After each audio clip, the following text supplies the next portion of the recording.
प्रतीक्षित science park एवं अव्यवस्था घर गत अप्रैल 21 तारीख में महामहिम राष्ट्रपति द्वारा उद्घाटित होता पार्क उद्घाटन 2 मास मध्य अचल और अकामी हो पड़ी।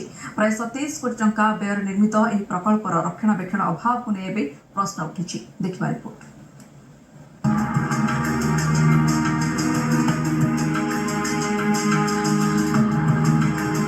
इस्पात नगरी राउरकेला को ओडिशार द्वितीय स्मार्ट सिटी भाव में घोषणा होगा पर सहर में साइंस पार्क एक बहु प्रतीक्षित प्रकल्प बोली कहुला। पूर्व सरकार समय 2019 मसीह चेंड कॉलोनी ठारे साइंस पार्क निर्माण कार्य आरंभ होता। सहरवासी विज्ञान और शिक्षार एक नुआ अध्याय सृष्टि करने लक्ष्य निर्माण होता साइंस पार्क को गत अप्रैल 21 तारीख में महामहिम राष्ट्रपति द्वारा उद्घाटन करा। उद्घाटन समय राज्य एक आधुनिक विज्ञान केन्द्र भाव प्रचार प्रसार करा। किंतु उद्घाटन किछि दिन पर ही सामना को आसी अव्यवस्थार चित्र। पार्क अनेक विज्ञान मॉडल और उपकरण अचल हो पड़ी। केतेक स्थान में यंत्रपाति काम करुनथिबा बेले अन्य केतेक स्थान में रक्षणाबेक्षण अभाव स्पष्ट देखा मिलुछि। देखो ये जो साइंस पार्क थी पूर्व सरकार समय रहीला कोटी कोटी टंका खर्च होगी राउरकेला एवं राउरकेला पाखापाखी अंचल छात्र छात्री माने केमती साइंस ऊपर भल करि परिबे साइंस को केमती जानि परिबे सेतबे गोटे बहुत बड़ साइंस पार्क कराइतला। कि बड़ दुखर कथा ताकू बंद करके बहुत दिन रखा गला। सरकार चेंज हेसाला पर महामहिम राष्ट्रपति आसले ताकू उद्घाटन कले। दुर्भाग्यर कथा उद्घाटन रो मासे जाई नै आज से साइंस पार्क रो बहुत बड़े जो एक्टिविटीज अछि सेडा सब बंद पड़िछि। प्राय 27 कोटी टंका व्यय निर्मित यह पार्क उद्देश्य थिला छात्र छात्री मध्य विज्ञान प्रति आग्रह सृष्टि करबा। मात्र 2 मास मध्य यार विभिन्न उपकरण अचल होइचिबा एवं रक्षणाबेक्षण अभाव एवं प्रकल्पर गुणवत्ता और परिचालना को नहीं प्रश्न उठाइछि। निम्न मानर सामग्री और यंत्रपाति व्यवहार करा जाय एही पार्क निर्माण करा जायथिबा एबे चर्चा जोर धरिछि। पार्क मध्य थिबा एक म्यूजियम प्रथमरु बंद पड़िछि। छात्र छात्री मानक निर्माण करा विज्ञान उपकरण भांगी जाइथिबा कारणरू पार्क अधा अंश को प्रवेश निषेध करा जाइछि।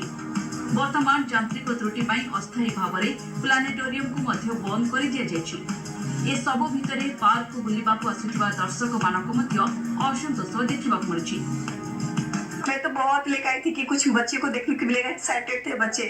मेरे भतीजा मेरे बेटा बेटी भी यहाँ पे आए। मैं भी एक्साइटेड थी कि उड़ीसा में 4 साल के बाद मैं आई हूँ। मुझे बहुत अच्छा लग रहा था पर आई तो सरप्राइज हो गई। सब कुछ बंद है, कुछ देखने के नहीं मिले। चुपचाप तो सब लोग बैठे थे तो सोचे गर्मी लग रहा है तो खुले हवा हम भी बैठ गए। सर आसले तो वीडियो देखी आम द्रौपदी मुर्मू आसिक इनागोरेट करते बहुत स्टार्टिंग बहुत बढ़िया होता किंतु किसी दिन गला तार सब किसी ना अभी आसिक देखला बेलू जहाँ सब इंस्ट्रूमेंट अच्छी तार कौन बल ना कौन तार झूला ना कौटा भांगी जाइए कौटा मेंटेनेंस किसी एक्चुअली होनी।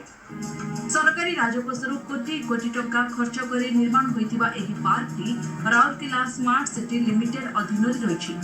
परिचालना और रक्षणाबेक्षण दायित्व मध्य स्मार्ट सिटी हाथ में रही।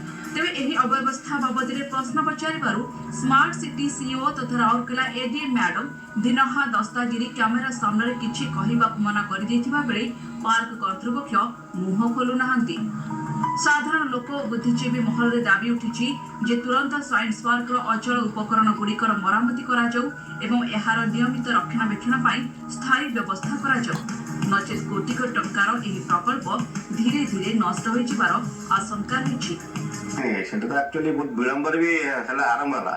विलंबर हम जो स्वागत कराइला राष्ट्रपति सब इनागोरेट करछंती एवं गोटे आशा कराउतला से लोक विशेष करके साइंस प्रति आग्रह था पिला कम आसो बोली आप देखो हार्डली 2 मास भर राष्ट्रपति आसिक ये उद्घाटन कर राष्ट्रपति उद्घाटन कर समस्त गोटे आशा बहुत ऊपर था किंतु है कौन ना आप आज दिन देखते तार अवस्था कौन अच्छी तार रक्षणाबेक्षण ना अनेक जिन नष्ट कहले चले एवं से कई गोटे आंसरेबल कहीं ना अकाउंटेबिलिटी किसी ना।